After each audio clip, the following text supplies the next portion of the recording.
E aí, pessoal, beleza? Professor Thales aqui da Academia das Específicas e vamos resolver mais uma questão do Enem de 2023, questão 98 do caderno amarelo. Vamos ler o texto primeiro. O circuito com 3 lâmpadas incandescentes idênticas, representado na figura, consiste em uma associação mista de resistores. Cada lâmpada, L1, L2 e L3, é associada em paralelo a um resistor de resistência R, formando um conjunto. Esses conjuntos são associados em série, tendo todas as lâmpadas o mesmo brilho quando ligadas à fonte de energia. Após vários dias em uso, apenas a lâmpada L2 queima, enquanto as demais permanecem acesas. Então aqui na figura dá para perceber claramente esses conjuntos que a questão está falando. Lâmpada L1 com a resistência R, L2 também com a R e L3 também em paralelo com R. E os 3 conjuntos associados em série. Em relação à situação em que todas as lâmpadas funcionam, após a queima de L2, os brilhos das demais lâmpadas serão os mesmos, serão mais intensos, menos intenso para L1 e o mesmo para L3, mais intenso para L1 e menos intenso para L3. Bom, vamos entender primeiro como que funciona a passagem da corrente ao longo de todo o circuito. Eu vou colocar aqui a corrente saindo do polo positivo da bateria, certo? Ela vai ter que primeiro se dividir nesse primeiro conjunto. Então, uma parte dessa corrente passa por L1, outra parte passa pela resistência R. E depois a mesma coisa para o segundo conjunto e assim por diante até voltar para a bateria. E como nós não sabemos os valores das resistências, tanto da lâmpada quanto do resistor R, não dá para saber exatamente como que a corrente se divide. Então, por exemplo, aqui eu vou ter uma corrente 1 e aqui por baixo eu vou ter uma corrente 2. Não dá para saber exatamente o quanto da corrente vai pela lâmpada e o quanto da corrente vai pela resistência, mas isso não vai ser importante para resolver a questão. O fato é, como as lâmpadas são todas idênticas e os resistores também terão a mesma resistência R, então a corrente vai se dividir da mesma forma em todos os conjuntos, né? Então aqui no segundo conjunto também seria uma corrente 1 para a lâmpada e uma corrente 2 para o R. No terceiro conjunto, uma corrente 1 para a lâmpada e uma corrente 2 para o resistor R. E a soma dessas duas correntes corresponde à corrente total do circuito.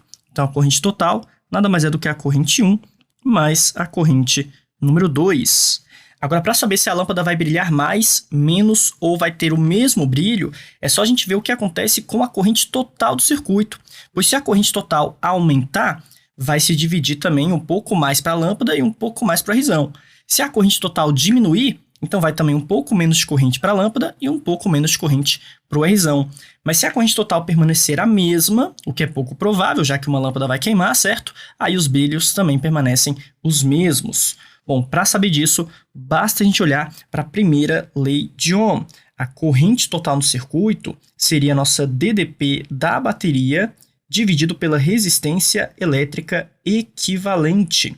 Ou seja, temos uma relação inversamente proporcional entre a resistência equivalente e a corrente total do circuito.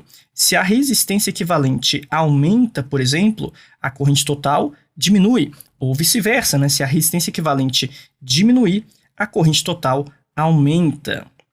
E agora toma muito cuidado com esse cálculo de resistência equivalente. Como seria a resistência equivalente para o nosso circuito? Bom, como eu tenho 3 conjuntos em série, a gente deveria somar a resistência do primeiro conjunto com a resistência do segundo conjunto com a resistência do terceiro conjunto. Logo, se uma dessas resistências aumentar ou diminuir, isso acaba afetando a resistência equivalente, certo? Porém, vamos lembrar do seguinte: para cada um dos conjuntos, a resistência equivalente é dado pelo produto pela soma, já que eu tenho 2 caras em paralelo, né? Então, no primeiro conjunto, qual vai ser a resistência equivalente? R da lâmpada vezes o R sobre R da lâmpada mais R. E como isso vai se repetir 3 vezes, então a resistência equivalente vai ser 3 vezes a resistência da lâmpada vezes a resistência R sobre a resistência da lâmpada mais a resistência R. Então, esse seria o cálculo da resistência equivalente, certo? Porque eu tenho 3 somas iguais. Eu vou somar 3 coisas iguais, né? E somando 3 coisas iguais, fica 3 vezes essa resistência de cada conjunto. Porém, agora em um desses conjuntos, a lâmpada vai queimar. a lâmpada 2 do segundo conjunto queima, certo? O que acontece então? Quando ela queima, não passa mais corrente sobre ela, porque você vai abrir o circuito naquele ponto. Então, vou literalmente tirar aqui, vou apagar essa lâmpada 2 do nosso circuito. Imagina que ela não está mais aqui, certo? A corrente não consegue passar por esse trecho. Então, seria toda a corrente passando apenas pelo resistor Rzão. Vou até tirar aqui, pronto. A corrente ela viria para o segundo conjunto e só vai passar agora pelo resistor. E depois continua para o terceiro conjunto. Esse trecho aqui não recebe mais corrente, porque é como se você tivesse retirado aquela resistência do circuito. Aí toma muito cuidado, porque um erro comum é pensar assim: ah, prof, então se eu tirei a resistência do circuito, a resistência equivalente vai diminuir. Já que tem resistências a menos, né? Então vai ter cada vez menos resistência, a equivalente diminui. Errado, porque você está tirando uma resistência em paralelo. A lâmpada estava em paralelo com a Rzão. E quando você tira resistores em paralelo, a equivalente aumenta, já que quanto mais resistências em paralelo, menor é a resistência equivalente.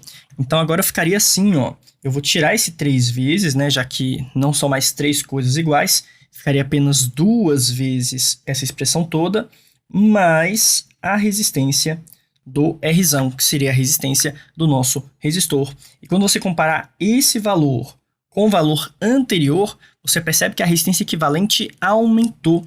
E se tem mais resistência equivalente, a corrente total no circuito diminui. Simples assim, ponto final. Você pode olhar, claro, só para a resistência desse trecho aqui, só para a resistência desse conjunto. Não tem que olhar para a resistência total do circuito, até porque esse primeiro cara não muda. Esse terceiro cara também não muda. Então, se a gente olhar só para esse daqui, você percebe que a resistência equivalente do segundo conjunto está aumentando, tá? Simples assim. Você aumentou a resistência equivalente. E se ainda assim tiver com dúvida, você pode pensar em números. Vamos pensar aqui em valores numéricos. Suponha que a resistência do resistor seja de, 3 ohms. E que a resistência da lâmpada seja de, por exemplo, 6 ohms. Então, antes de queimar, seria 3 em paralelo com 6. Vamos fazer aqui essa continha. 3 em paralelo com 6. A gente faz um produto pela soma, né? Fica 3 vezes 6 sobre 3 mais 6. Isso dá 18 sobre 9, que é igual a 2 ohms. Então, antes da lâmpada queimar, esse trecho daqui, o segundo conjunto, tinha resistência de 2 ohms. Agora, com a lâmpada queimada, é só a gente tirar aqui esse resistor de 6 ohms, e a equivalente desse trecho seria apenas 3. Então, o valor está passando de 2 ohms agora para 3 ohms, que vai somar com o primeiro conjunto e o terceiro conjunto, que permanecem com o mesmo valor de antes, né? Então, aqui realmente a resistência equivalente aumentou. A corrente elétrica total vai diminuir. E se a corrente total diminui, vai passar também menos corrente, tanto nas lâmpadas 1 e 3, quanto nos resistores também, né? Que acabaram sobrando junto com a lâmpada 1 e junto com a lâmpada 3, tá? Só quem vai receber mais corrente seria esse resistor que estava em paralelo com a lâmpada que queimou. Esse cara daqui é o único que vai passar a dissipar mais potência, porque a corrente não se divide mais entre o Rzão e a lâmpada, né? E se não ocorre mais essa divisão da corrente, ela vai receber a corrente total sozinha. Se você comparar com o valor antes e o valor de agora, a corrente nesse cara ficou maior, tá? Mas se a gente olhar para o primeiro conjunto, ocorre uma divisão da corrente ainda. E como essa corrente total é menor, vai passar menos corrente, tanto na lâmpada quanto no resistor. E a mesma coisa para L3, né, que também recebe menos corrente, e para o resistor que está em paralelo com ela. Então, nosso gabarito é, após a lâmpada 2 queimar, a corrente total diminui, e isso vai fazer reduzir o brilho tanto da lâmpada 1 quanto da lâmpada L3. Gabarito, letra C. Elas passarão a ter um brilho menos intenso. Bom, espero que tenha ficado claro. Muito obrigado e até a próxima aula.